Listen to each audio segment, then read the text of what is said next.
love to work with you. Most people's perception of filmmaking is wrong. It's easy to see some stills or some behind the scenes from a video and paint this perfect picture in your head about how cool that project was to work on, and I know this because I'm a victim of this myself and I often fall into this trap. Rarely do we see what fully goes into a project, you know, getting it off the ground, the hours behind the scenes that it takes to produce, rounding up crew, and a lot of the times putting your own money into projects. A lot of people just see filmmaking from the Instagram perspective of things, you know, the cool rigs and getting the cool shots and working with big crews, and I understand why it looks like that from an outside perspective, but that's actually just one piece of a big puzzle. Even when you see a shoot breakdown on YouTube, a lot of the time just the sexy stuff is being highlighted, but what about doing all the gear pickups yourself and having to lug equipment up and down your stairs, having to wear multiple hats because you don't have enough money to pay people? Well, in this video I wanted to go over that sort of stuff because I feel like it goes overlooked when you're first getting started. Funding your own projects. This one's a bit of a taboo because most people don't want to talk about this sort of stuff, but most likely when you're starting out, you're going to be funding projects yourself, especially if you want to direct or DP. If you don't have much stuff on your reel or portfolio, it's going to be hard for people to just take your word on you knowing what you're doing and what you're capable of. If you're expecting people to take a bet on you and give you money to do a job, well, you're actually going to have to take a bet on yourself first and go out and fund some of your own projects. It took me a while to come to terms with this, but that's just the case when you're starting a career in film. If you look at it as opening up a business, whether that's a restaurant or a clothing brand, you're gonna have to pay to get things started. There's hard costs like buying merchandise, paying staff, paying rent.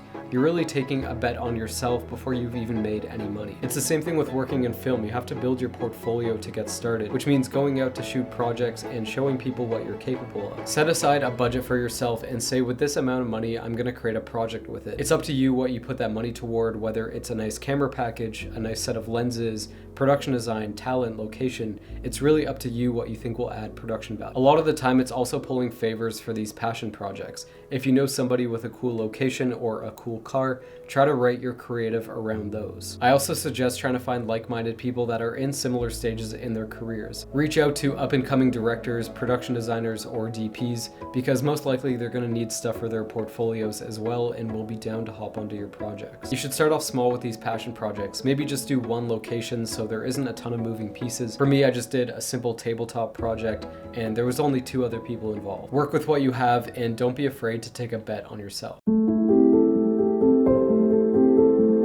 Working up the ladder. If you haven't already, get a job on film sets. It doesn't matter what position it is, whether you're a production assistant, a camera assistant, a grip, it doesn't matter as long as you're working on film sets. That way you can see how the industry works. There's nothing to be ashamed of when you're first starting out and you're working as a lower position on set, because most likely you're going to learn a lot of stuff and you can apply that stuff to when you go out and shoot your own projects. I can't tell you how many times I've learned a lighting trick and gone out to apply to my own shoots. If you want to see one of those tricks, then check out the video right here. Not only will you learn a ton, but hopefully those jobs will snowball into more jobs and that will provide you with an income. This is actually still the case for me. I work in the lighting department on commercial film sets and have been doing so for the past 5 years. I've met so many great people that have come out to help me with my own projects and have just become a familiar face in the industry. Most experienced people in the industry will want to know who you are before they take a job with you. So that way, if you work your way up the ladder and have a good reputation, then people will most likely want to work with you. This will also help build your credibility as a filmmaker since it's such a team effort. So it's important to keep in mind you probably won't hit the ground running when you first start out as a filmmaker. Wearing multiple hats.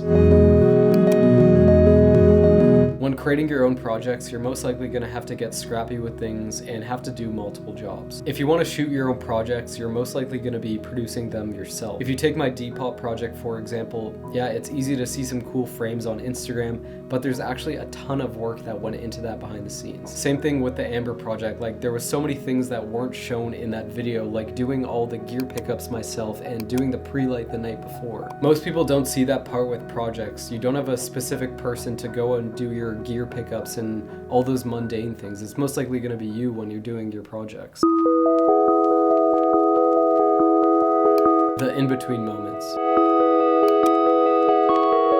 After finishing big projects or not having something to work on, it's really easy to feel lost and not knowing what your next step should be. It's easy to go on Instagram and see people constantly working, but that's actually just such a small glimpse of things. Actually, very little time is spent on set. For me, my day-to-day looks like sitting behind my computer and doing work and trying to find that next thing, and just don't always believe everything you see on Instagram. These down moments are perfect for trying to find that next thing to work on. For me recently, I started to take my camera around everywhere with me and just shooting photos for fun, and I find that such a good way to get in touch with my creativity. The way I've been sharing these photos recently is through a website called Playbook, who's the sponsor of today's video. Playbook is a storage website that has the aesthetic of Pinterest. So when I'm sharing things with collaborators and friends, it's a lot more intuitive. You're able to react to posts, leave comments on certain timestamps, which can be great for feedback and managing your files. The best part is you can try it out and get 4 terabytes for free using the link in my bio. Thank you to Playbook for sponsoring today's video. Filmmaking is a never-ending journey filled with ups and downs, and even going through moments of not knowing what you're doing. After releasing my first spec project, I realized this is actually a much bigger mountain to climb, and it's a never-ending process of trying to make it happen. It's easy to get into the mindset of once this project is released, a bunch of people are just gonna message me and I'll all of a sudden be a successful, busy, working filmmaker. If you like this video, then check out this one I have queued up about becoming a cinematographer.